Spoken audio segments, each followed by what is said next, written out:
नमस्कार दोस्तों, आप सभी का स्वागत है ज्ञानपीठ चैनल पर। आज हम बात करने वाले हैं आदिकाल के बारे में, आदिकाल के नामकरण के बारे में।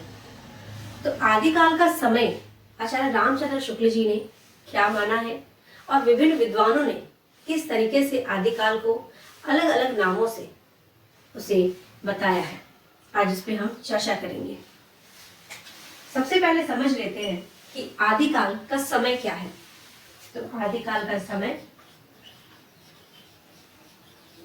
संवत 1050 से लेकर 1375 1050 से लेकर 1375 तक है। हमारे कई सारे एग्जाम्स में ये पूछा जाता है कि आदिकाल का समय क्या है।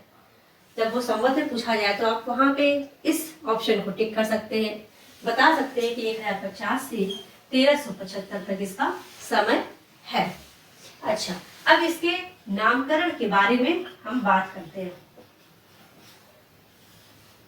नामकरण मतलब विभिन्न विद्वानों ने अलग अलग नामों से किस तरीके से आदिकाल को बताया कि ये आदिकाल है, वीरगाथा काल है, सिद्ध सामंत काल है, संधि काल है। इस तरीके से विभिन्न विद्वानों ने अलग अलग नामों से आदिकाल को बताया है। सबसे पहले बात करें तो सबसे चर्चित आलोचक आचार्य रामचंद्र शुक्ल जी। आचार्य शुक्ल जी ने किस नाम से बताया आदिकाल को? तो वीरगाथा काल नाम से बताया है।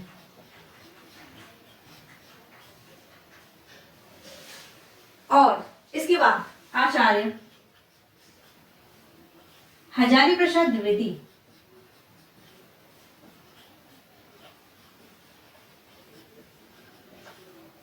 इन्होंने किस नाम से बताया है? तो इन्होंने बताया कि ये आदिकाल है।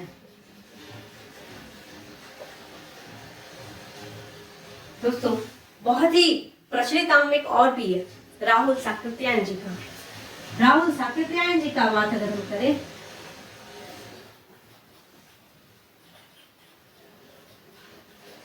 तो इन्होंने बहुत ही इंटरेस्टिंग नाम बताया है कि सिद्ध सामंत काल। ये परीक्षा में अक्सर पूछा जाता है कि सिद्ध सामंत काल, सिद्ध सामंत नाम आदिकाल को किसने दिया? तो राहुल साकृत्यायन जी ने दिया।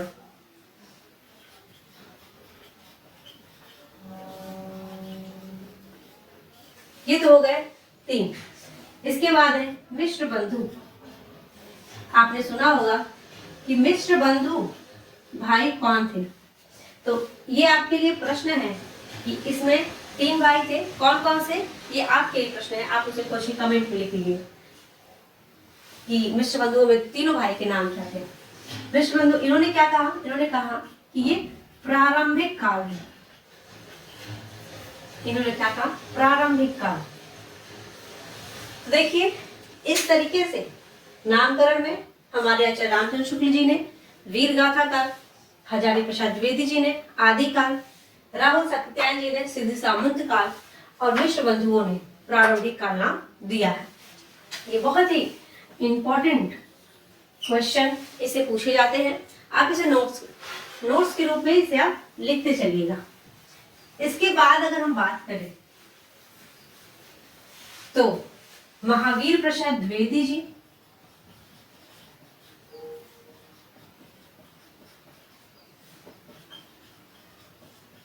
इन्होंने किस नाम से बताया? इन्होंने कहा कि ये बीज वपन काल है।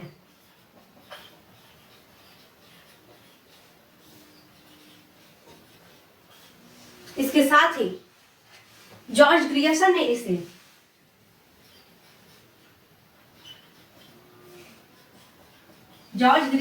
क्या कहा?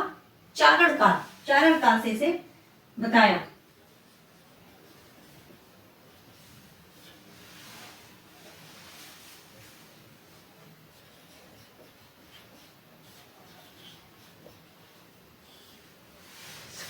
देख सकते हैं आप यहाँ पे महावीर प्रसाद द्विवेदी जी ने बीजोपन काल और जॉर्ज ग्रियर्सन ने चारण काल नाम बताया। इसके साथ ही विश्वनाथ त्रिपाठी,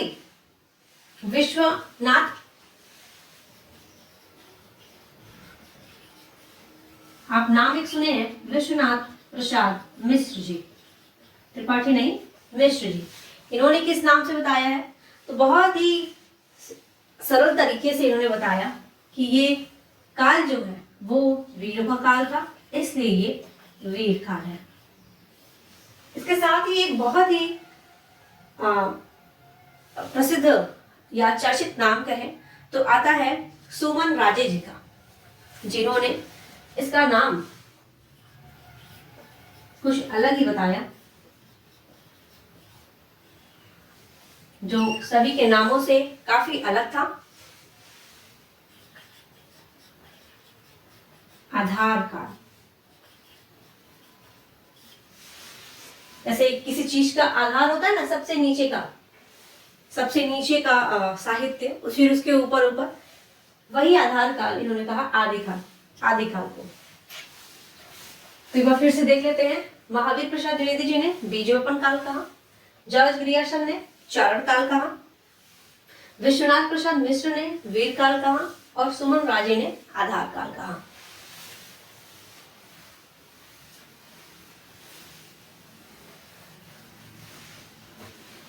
इसके साथ ही एक प्रश्न देखने में, एक प्रश्न जब पीवाईक्यू सॉल्व कर रही थी तब मैंने देखा कि बहुत ही अच्छा सा प्रश्न था कि अपभ्रंश काल जातीय साहित्य का उदय।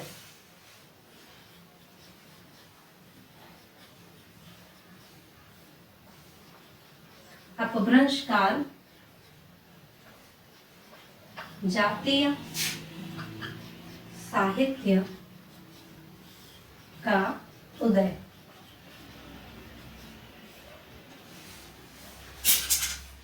ये नाम किसने दिया है? तो ये आदिकाल का नाम दिया है बच्चन सिंह ने।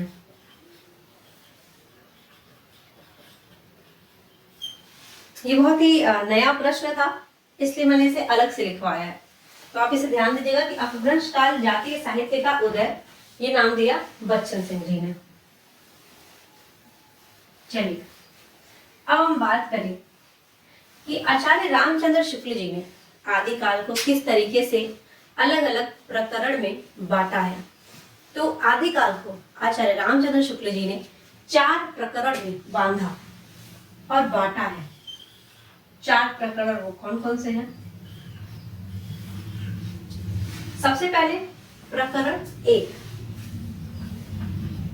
अब जिस तरीके से प्रश्न परीक्षाओं में पूछे जा रहे हैं, उस तरीके से पूरी संभावना है कि आचार्य रामचंद्र शुक्ल जी के प्रकरण से प्रश्न पूछे जाए, क्योंकि ये प्रश्न तो काफी पुराना हो गया कि आचार्य रामचंद्र शुक्ल जी ने वीर गाथा काल क्यों दिया। तो प्रवृत्तियों और विशेषताओं के आधार पर दिया। हजारी प्रसाद द्विवेदी जी ने क्या नाम दिया वीर गाथा काल को? तो आदिकाल नाम दिया। ये प्रश्न काफी बार पूछे गए हैं और ये पुराने भी हो गए हैं। तो अब जहां तक उम्मीद है कि ये प्रश्न जो है अब वो प्रकरण से पूछे जाएंगे। तो प्रकरण 1, प्रकरण 2, प्रकरण 3, प्रकरण 4। अच्छा, इस प्रकरण में बांधने का मतलब क्या था शुक्ल जी का? बांधने का मतलब सिर्फ इतना ही था कि वो आदिकाल को विशेषताओं के आधार पे वीर गाथा का नाम देते हैं और उन्हीं विशेषताओं के आधार पे ये प्रकरण में अलग अलग कवियों को बांट देते हैं। क्यों, कैसे बांट देते हैं? उनकी भाषाओं के आधार पे, उनके लिखने के तरीके के आधार पे, उनके प्रसिद्धि के आधार पे, वो किस तरीके से छंदों का प्रयोग कर रहे हैं, इन सब के आधार पे वो बांटते हैं। तो सबसे पहले प्रकरण में आप देखेंगे कि प्रकरण 1 में सामान्य परिचय दिया है। सामान्य परिचय प्रकरण 1 में। प्रकरण 2 की बात करें तो इसमें आप देखेंगे कि अपभ्रंश, जितने भी आपको अपभ्रंश साहित्य, अपभ्रंश काव्य रहेंगे वो आपको प्रकरण में देखने को मिलेंगे। बड़ी आसानी से ये प्रश्न बनाया जा सकता है कि अपभ्रंश काव्य, आचार्य रामचंद्र शुक्ल जी ने अपभ्रंश काव्य किस प्रकरण में बताया है या फिर किस प्रकरण में उसे बांटा है। तो आप वहां बता सकते हैं कि ये प्रकरण 2 में है। प्रकरण 3 में क्या है? देश भाषा काव्य।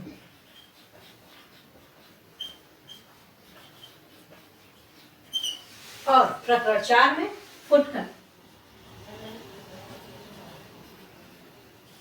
फुटकर काव्य।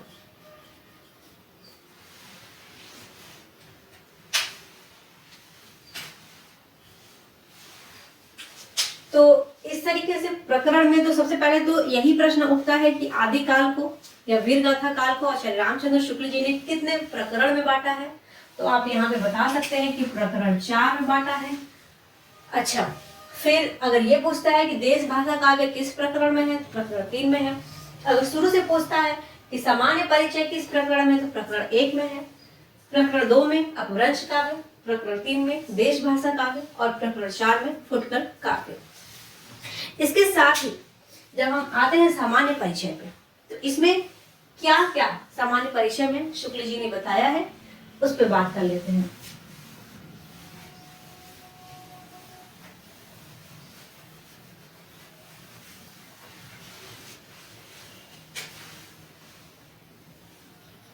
प्रकरण 1 सामान्य परिचय।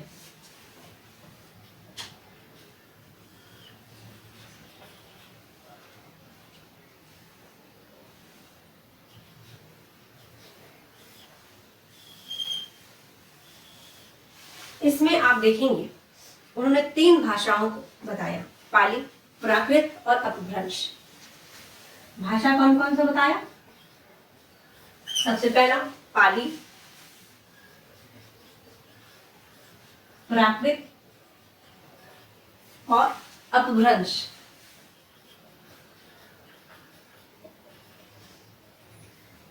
अब आपको हर एक तरीके से तैयार रहना है, चाहे वो शुक्ल जी की किताब से प्रश्न उठाए जाए, चाहे अन्य विद्वानों आलोचकों की किताब से प्रश्न उठाए जाए। उसमें बड़े ही आसानी से प्रश्न नए नए तरीके से बनाया जा सकता है कि आचार्य रामचंद्र शुक्ल जी ने किन सामान्य परिचय, किन किन नामों से या फिर कितनी भाषाओं का उल्लेख किया है अपने सामान्य परिचय में। तो सामान्य परिचय में भाषा का उल्लेख किया है 3, कौन कौन सी? पाली, प्राकृत और अपभ्रंश।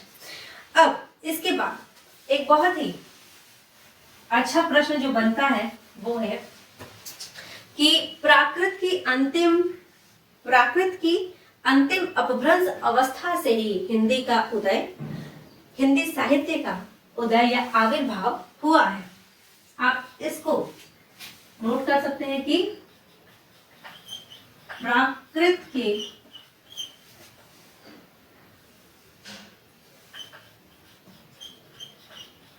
अंतिम अपभ्रंश से ही हिंदी,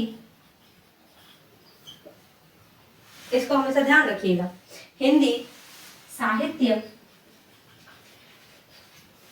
का आविर्भाव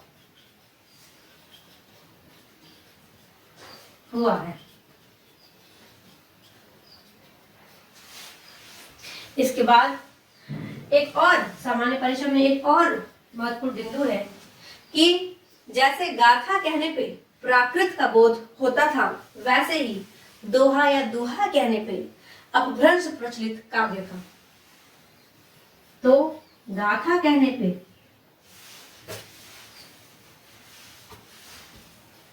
जैसे गाथा कहने पे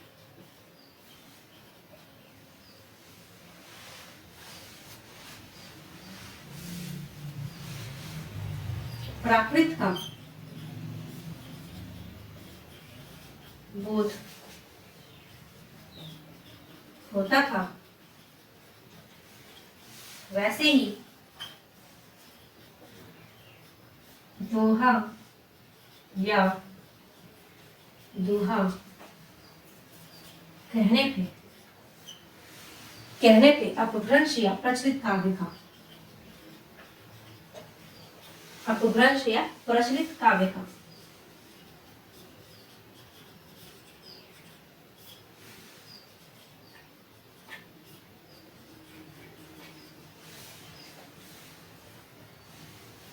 तो आप देख सकते हैं कि ये दो महत्वपूर्ण बिंदु आपके सामान्य परिचय में दिया गया है। सबसे पहले क्या दिया है कि प्राकृत की अंतिम अपभ्रंश से हिंदी साहित्य का आविर्भाव हुआ है, और दूसरा गाथा कहने पे प्राकृत का बोध हो रहा है, और दोहा या दुहा कहने पे अपभ्रंश या प्रचलित काव्य का पता चलता है। तो इस तरीके से सामान्य परिचय में आचार्य रामचंद्र शुक्ल जी ने दो बिंदुओं पे ध्यान और हमारा ध्यान भी ले गए हैं। अब बात करते हैं कि प्रकरण 2 में क्या है। प्रकरण 2 अपभ्रंश काव्य।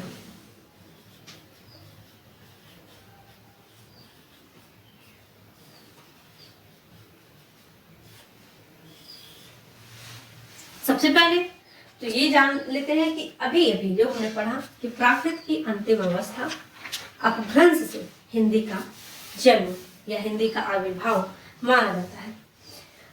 अब अपभ्रंश काव्य में सबसे पहले आचार्य रामचंद्र शुक्ल जी ये कहते हैं कि जब से प्राकृत बोलचाल की भाषा न रह गई, तब से अपभ्रंश साहित्य का आविर्भाव या उदय मानना चाहिए।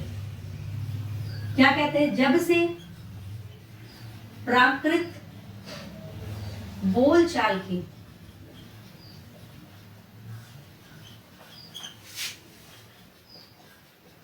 भाषा न रह गई,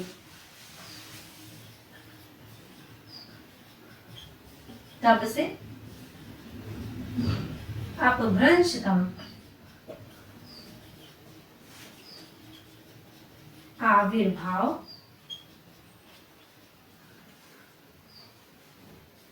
मानना चाहिए।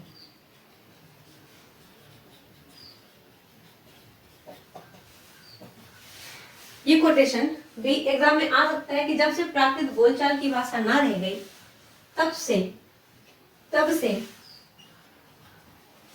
इसे काट देगा का आविर्भाव मानना चाहिए। किसका आविर्भाव मानना चाहिए? हिंदी का, अपभ्रंश का, पाली का। तो आप यहाँ पे लगा सकते हैं कि अपभ्रंश का।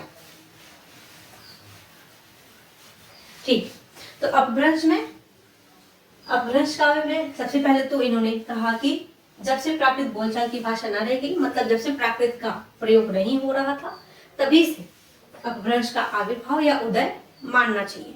अब अपभ्रंश में कौन कौन से काव्य लिखे गए उसका वर्णन शुक्ल जी करते हैं। क्या क्या करते हैं कि हेमचंद्र जी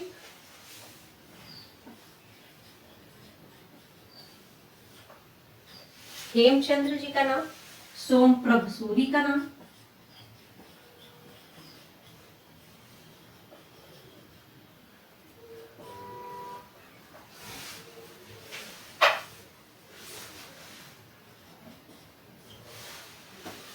जैनाचार्य मैरीतुंग का नाम,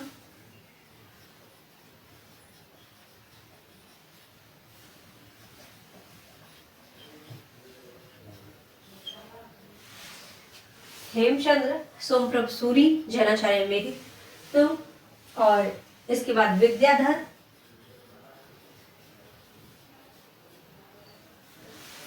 और विद्यापति,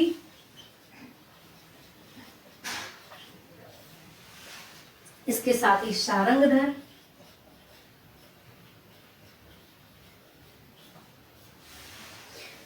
देवसेन और पुष्पदंत।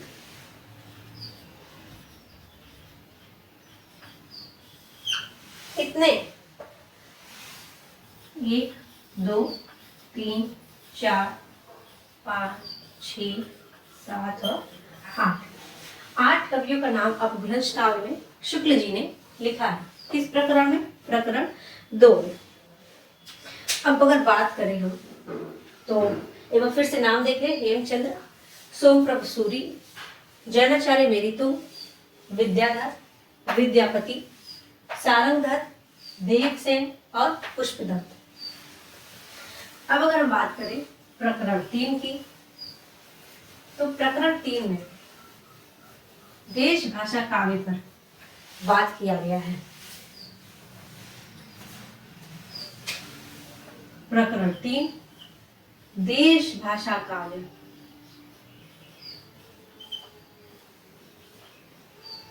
देश भाषा काव्य क्या है, आप देखेंगे कि किस तरीके से अपभ्रंश का नाम, उसका साहित्य, ये सब धीरे धीरे बदलता गया। इसमें देश भाषा काव्य में जो भी हमारे रासो साहित्य थे, उन सबको नहीं, 7 से 8 रासो साहित्य को देश भाषा काव्य में सम्मिलित किया गया है। और किसने सम्मिलित किया है? आचार्य रामचंद्र शुक्ल जी ने।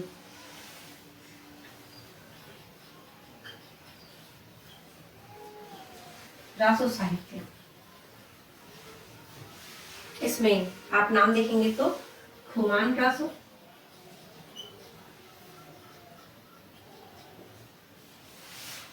विसलदेव रासो,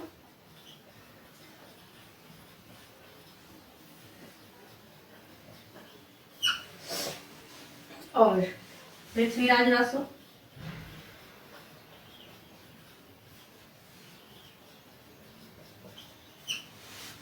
इसके साथ ही जय चंद्र प्रकाश। तो खुमान रासो के रचयिता कौन है? दलपति विजय। विसलदेव रासो के रचयिता कौन है? नरपति नाल। और पृथ्वीराज रासो के रचयिता कौन है? चंद बरदाई।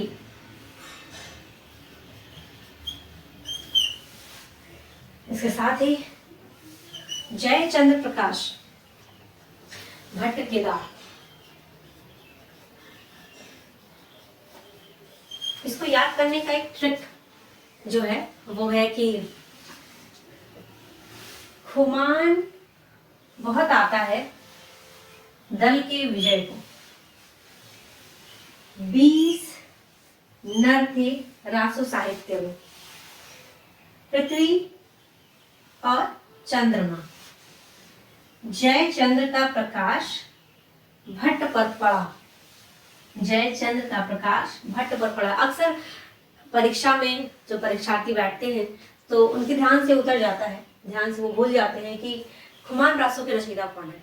तो बहुत सारे नरपतिनाल, विजयपाल, इन लोगों के नामों को जब वो देखते हैं तो उनके अंदर एक भ्रम सा पैदा होता है कि आखिर इसके रचयिता कौन है, याद क्यों नहीं आ रहा है। तो एक साधारण सा ट्रिक लगा लीजिए कि खुमान है दल के विजय को, या फिर खुमान रासो दलपति विजय, दल के पति खुमान। इस तरीके से जब आप ट्रिक लगा कर याद करेंगे तो वो आपको हमेशा के लिए याद रहेगा। चलिए आगे बात कर लेते हैं। हमने जयचंद्र प्रकाश तक बात किया, इसके बाद हम बात कर लेते हैं जय मयंक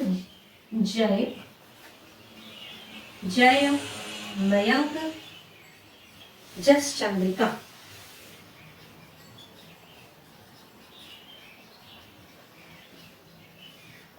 जय मयंक जस चंद्रिका और फिर परमाल रासो।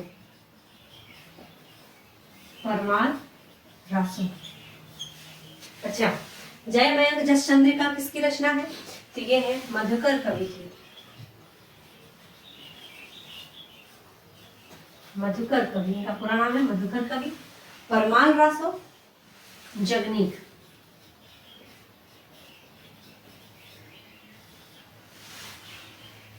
जग के परम कौन है? परमाल रासो है। जग के परम परमाल रासो। ट्रिक से आप याद कर सकते हैं। मयंक कैसा है? मधु है। मयंक मधु।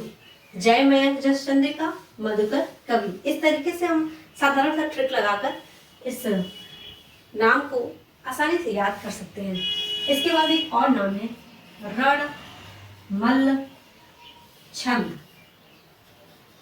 इसमें क्या है? रण मल्ल छंद श्रीधर। रणमल्ल छंद किसकी रचना है? श्रीधर की रचना है। तो हमने इसमें देखा कि देश भाषा काव्य में 7 कवियों को आचार्य रामचंद्र शुक्ल जी ने लिखा है। कौन कौन सा लिखा था? खुमान रासो, बिसलदेव रासो, पृथ्वीराज रासो और इसके साथ ही जय चंद्र प्रकाश। इसके बाद जय मयंक जस चंद्रिका, परमार रासो और रणवल छंद। इन 7 रचनाओं को शुक्ल जी ने प्रकरण 3 में रखा है और देश भाषा काव्य में रखा है। इसकी चाहे भाषा पूछी जाए या प्रकरण पूछा जाए, आप आसानी से बता सकते हैं कि प्रकरण 3 में देश भाषा काव्य में इन 7 रचनाओं को, 7 कवियों को आचार्य शुक्ल जी ने रखा है। अब चलिए हम बात कर लेते हैं प्रकरण 4 में। प्रकरण 4 में इतने महत्वपूर्ण कवियों को उन्होंने आचार्य रामचंद्र शुक्ल जी ने लिखा है। फुटकर, फुटकर कवि या फुटकर रचनाएं,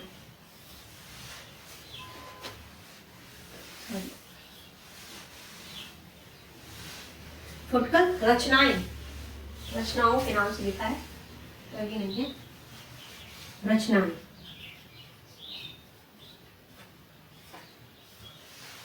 इसमें बहुत ही महत्वपूर्ण 2 कवियों को रखा है और उनके नाम के आधार पर, उनके भाषा शैली के आधार पर उनको अलग अलग तरीके से रखा है। सबसे पहले है तो विद्यापति और इसके बाद है अमीर खुसरो।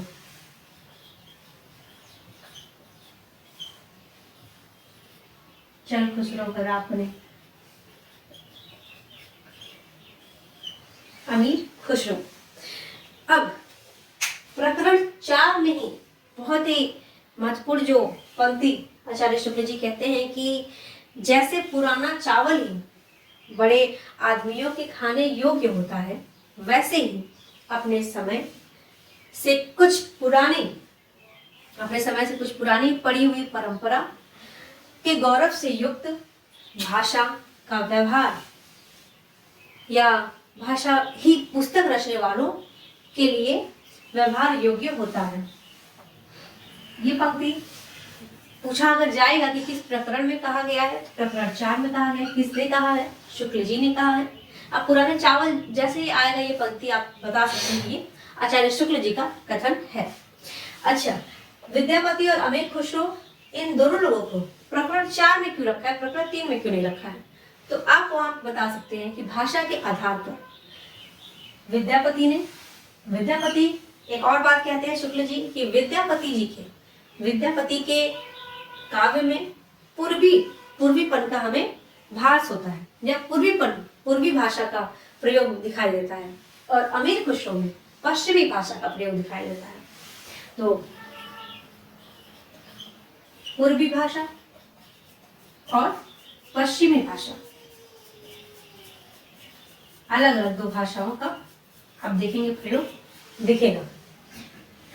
आपके दिमाग में अब आ जाना चाहिए कि पूर्वी भाषा मतलब भारत का आप चारों दिशा सोच लीजिए, समझ लीजिए और विद्यापति को रिलेट करिए कि संबंधित करिए कि पूर्वी भाषा का प्रयोग वो कैसे कर रहे होंगे। पूरब में बोली जाने वाली भाषा या कहें जो बिहारी हिंदी के अंतर्गत है वो है मैथिली, मगही, भोजपुरी। तो इन्होंने विद्यापति जी ने किस भाषा का प्रयोग किया था? मैथिली भाषा का। किस भाषा का? मैथिली भाषा का। जब विद्यापति जी ने मैथिली भाषा का प्रयोग अपनी पदावली में किया तभी से उनको मैथिल कोकिल के नाम से बुलाया जाने लगा था और इन्होंने ठेठ खड़ी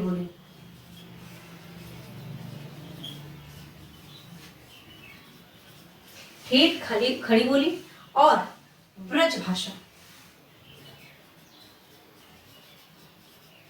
इसका प्रयोग किया। आपको एक बहुत ही इंपॉर्टेंट एक और नाम इसका दिखने को मिलेगा ब्रज भाषा का, मुख्य प्रचलित भाषा। कौन सी भाषा? मुख्य प्रचलित लोक भाषा। मुख्य प्रचलित लोक भाषा या मुख्य प्रचलित काव्य भाषा। लोक हटा दे, मुख्य प्रचलित काव्य भाषा। इस बारी बहुत संभावना है इस वाले भाषा या इस प्रश्न का पूछे जाने का, क्योंकि अमीर खुसरो की भाषा तो सभी जानते हैं कि खड़ी बोली का प्रयोग किया है, पश्चिमी भाषा का प्रयोग किया है और ठेठ खड़ी बोली का प्रयोग किया है और ब्रज भाषा का प्रयोग किया है। लेकिन ये जो है मुख्य प्रचलित काव्य भाषा, ये ब्रज भाषा के संदर्भ में ही आया है। यहाँ से प्रश्न उठने की संभावना हमारे पास 60% मानी जा सकती है। अब फुटकर रचनाओं में दो महत्वपूर्ण कवियों को आचार्य रामचंद्र शुक्ल जी रखते हैं। विद्यापति की भाषा को लेकर कहते हैं कि इनकी भाषा में पूर्वीपन हमें दिखाई देता है और खुसरो की भाषा में कहते हैं कि इसमें हमें पश्चिमीपन या पश्चिमी भाषा का प्रभाव हमें दिखाई देता है। इसके बाद अगर हम बात करें कि ये हुई आचार्य रामचंद्र शुक्ल जी के अनुसार प्रकरण की बात, अब हम बात करें कि आदिकाल की प्रवृत्तियां क्या थी।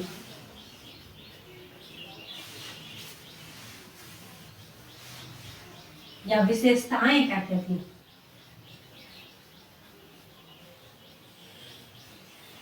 तो आदिकाल नाम से ही पता चल रहा है कि काफी पुरानी आदि मतलब काफी पुराना काल ही है। सबसे पहले तो इसका संवत 1050 से 1375 है। इसमें वीर रस का इसमें भरपूर प्रयोग हुआ है। वीर रस का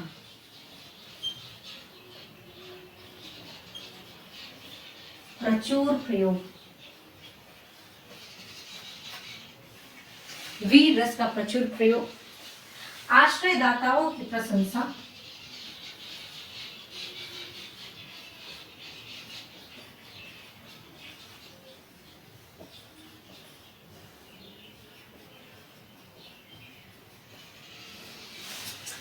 क्या है पहला, वीर रस का प्रचुर प्रयोग, आश्रयदाताओं की प्रशंसा।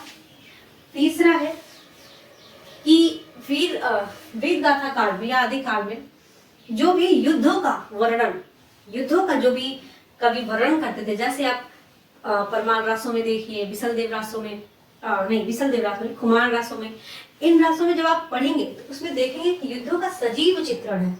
मतलब जब आप कविताओं को पढ़ेंगे तब आपको समझ में आएगा कि आपके ठीक सामने वो युद्ध सारे हो रहे हैं। इस तरीके से सजीव चित्रण है। तो आप यहाँ पे उसकी विशेषताओं में लिख सकते हैं कि युद्धों का सजीव चित्रण,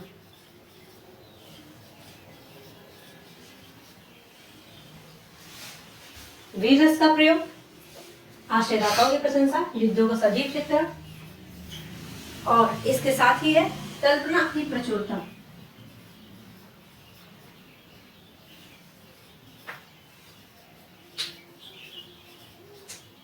कल्पना की प्रचुरता। इसके बाद पांचवा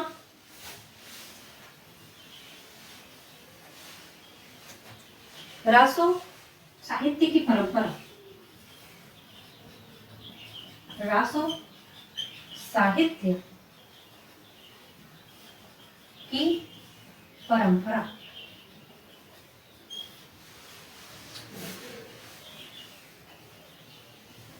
और इसमें एक बहुत ही महत्वपूर्ण पंक्ति है, विशेषता है, इसमें विविध प्रकार के छंदों का प्रयोग आपको देखने को मिलता है। विविध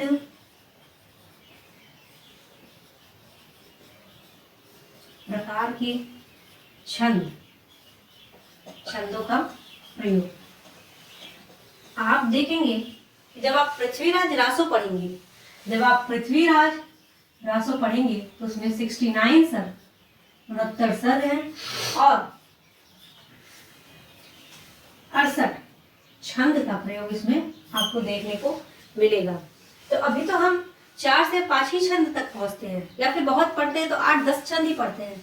ये 68 प्रकार के छंद, इतने ज्यादा छंद इसमें प्रयोग होते थे तो आदिकाल में प्रयोग होते थे। तो इसकी 6 विशेषता हमने जानी। इसमें एक और जो महत्वपूर्ण बिंदु है वो है कि ऐतिहासिकता की हमें कमी दिखती थी, इसमें अभाव दिखता था।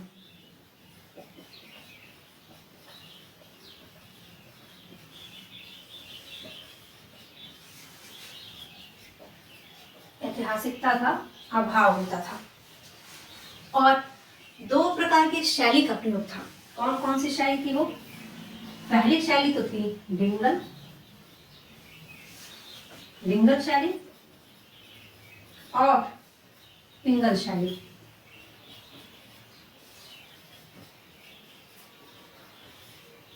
ये दो तरीके की शैली का प्रयोग था। इस तरीके से हमने 8 विशेषताओं को पढ़ लिया कि 8 विशेषता ये आदिकाल की कौन कौन सी थी।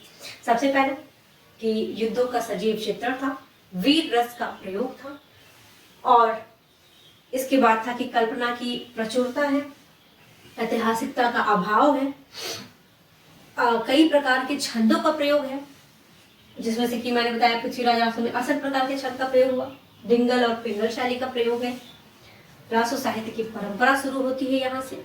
इस तरीके से हम जान लेते हैं कि इसकी विशेषताएं कौन कौन सी थी, और अगर कभी आपसे पूछा जाए कि कौन कौन सी है कौन कौन सी नहीं है, तो आप उसमें अच्छे से मार्क कर सकें। इसके बाद है कि अपभ्रंश साहित्य के प्रमुख कवि कौन कौन से हैं।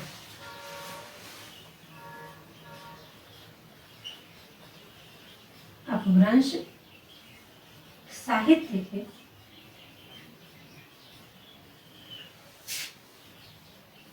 कवि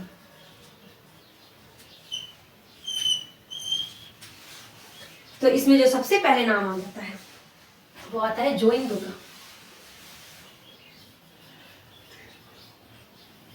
सबसे पहला नाम है जोइंदू। जोइंदू की रचना परमात्मा प्रकाश। जोइंदू की रचना क्या है? परमात्मा प्रकाश। इनका समय क्या था? इनका समय जो है वो 6वीं शताब्दी है। मैं इसे अच्छे से लिख देती हूँ ताकि आपको समझ में आए।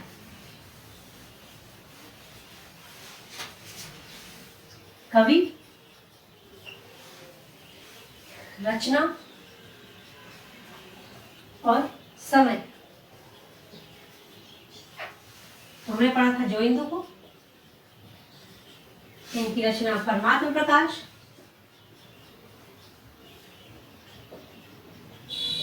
और समय क्या है? 6वीं शताब्दी।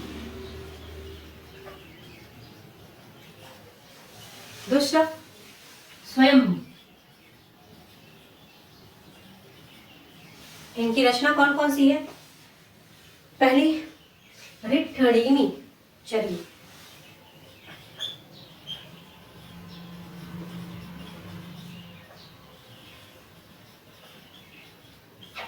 ऋट्ठणीमी चरी, स्वयंभू छंद,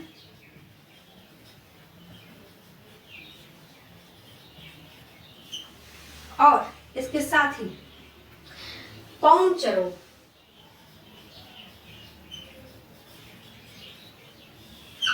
इसके साथ ही ऋट्ठणीमी चरी, स्वयंभू छंद और पौंचरो। इनका समय क्या है? 783। इनका समय क्या है? 783 ईस्वी। अब इसके बाद हमारे सामने आते हैं पुष्पदंत। अच्छा, स्वयंभू को अपभ्रंश का, यहाँ पे मैं लिख दे रही हूँ अपभ्रंश साहित्य,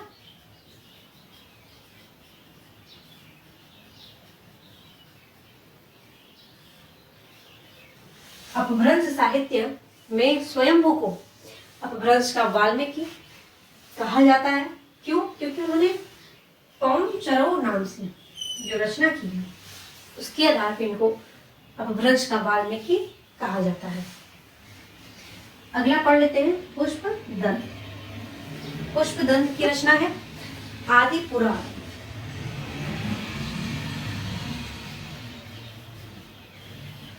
पुष्पदंत की रचना कौन सी है? आदि पुराण और उत्तर पुराण।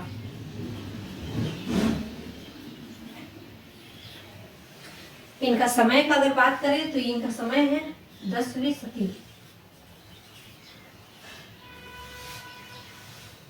10वीं सदी।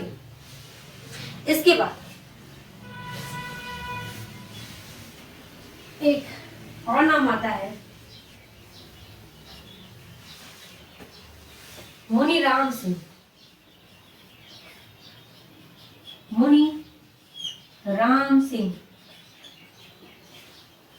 इनकी रचना कौन सी है? मुनि राम सिंह जी की रचना कौन सी है?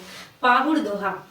आप देखेंगे जब हमारे घर शादी ब्याह होता है, शादी विवाह के बाद मिठाइयाँ बांटी जाती हैं, जो लोग कहते हैं कि पाहुड़ आया है।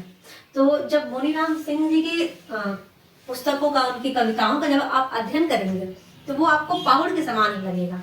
ऐसा लगेगा कि कोई बहुत ही मिश्रित या मिश्र वाली चीजें हैं, चीनी वाली चीजें, बहुत ही अच्छा मिठाई जैसा आपको उनकी कविताओं का आनंद आएगा।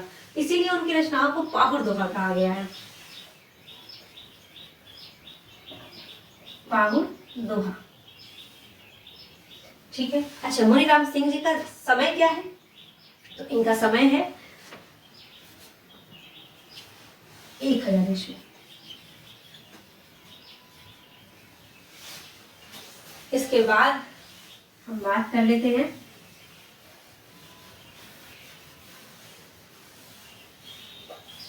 कि और कौन कौन से हैं। तो हेमचंद्र, इनकी कौन सी रचना है? हेमचंद्र जी की शब्दानुशासन, सिद्ध हेमचंद्र, और योग शास्त्र, छंदानुशासन। सबसे पहला कौन सा है? सिद्ध हेम शब्दानुशासन,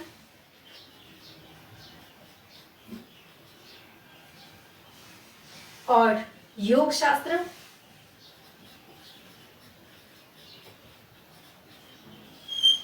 योग शास्त्र के साथ साथ छंदानुशासन।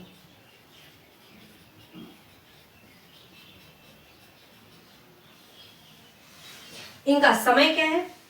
इनका समय अगर हम देखें तो 1088 ईस्वी, 1088 ईस्वी। और हेमचंद्र जी की अगर बात करें तो जिस प्रकार से कामता प्रसाद गुरु जी को कहा जाता है कि वो हिंदी के पाणिनि हैं, उसी तरीके से हेमचंद्र को कहा जाता था कि वो अपभ्रंश के पाणिनि हैं। तो यहाँ पे नोट कर लेंगे कि अपभ्रंश के पाणिनि,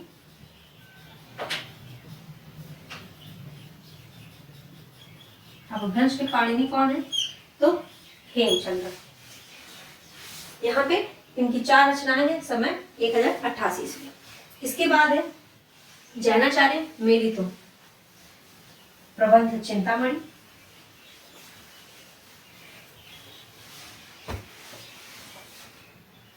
जैनाचार्य मेरीतो, रचना कौन सी है? प्रबंध चिंतामणि।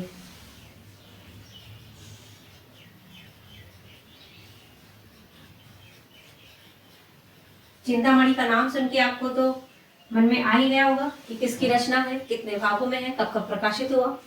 आचार्य रामचंद्र शुक्ल जी की रचना है चिंतामणि। अच्छा, जैनाचार्य मेरीतुंग जी का जो समय है वो पता नहीं है। इसके बाद है सारंगधर, इनकी रचना कौन सी है? इनकी रचना है हमीर रासो। बहुत हमीर रासो, आप ट्रिक से याद कर सकते कि बहुत अमीर है सारंगधर, हमीर रासो, ठीक, हमीर रासो। और इस तरीके से हम अपभ्रंश साहित्य के जितने कवि हैं उनका नाम हमने जाना। सबसे पहले हमने पढ़ा जोइंदु, जिनकी रचना परमात्म प्रकाश, योगसार, और उनका समय 6वीं शताब्दी। उसके बाद हमने जाना पुष्पदंत जी को, स्वयंभू को, मुनीराम सिंह जी को, जैनाचार्य मेरीतुंग को, और सारंगधर को। और हमने जाना कि अपभ्रंश का वाल्मीकि किसे कहा गया? तो स्वयंभू जी को कहा गया। अपभ्रंश का पाणिनि किसे कहा गया? तो वो कहा गया हेमचंद्र जी को। क्यों कहा गया? बताया भी कि पाणिनि जिस तरीके से हिंदी व्याकरण का पाणिनि कामता प्रसाद गुरु को कहा गया, वैसे ही हिंदी अपभ्रंश का शब्दानुशासन हेमचंद्र जी ने लिखा, जिसके कारण उनको अपभ्रंश था, अपभ्रंश था वाल्मीकि कहा गया। और वाल्मीकि क्यों कहा गया स्वयंभू को? क्योंकि उन्होंने पौंचरऊ नाम से जो रचना लिखी है, जिस प्रकार से उसमें राम जी का वर्णन किया है, उस आधार पे उनको वाल्मीकि कहा गया है। तो ये तो हो गई अपभ्रंश साहित्य और उनके कवियों के बारे में। अब हम देख लेते हैं कि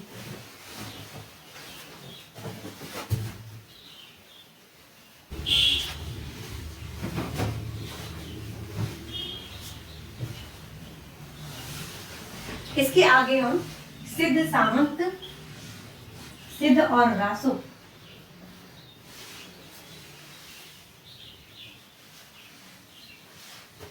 सिद्ध, नाथ और जैन, इन पे चर्चा अगली क्लास में हम करेंगे। किस पे करते हैं? सिद्ध, नाथ और जैन। आचार्य रामचंद्र शुक्ल जी ने कितने सिद्धों को माना है, कितने नाथों को माना है और कौन कौन से जैनाचार्य हैं, उन पे हम आने वाली क्लास में चर्चा करेंगे। आज की क्लास के लिए बस इतना ही। धन्यवाद।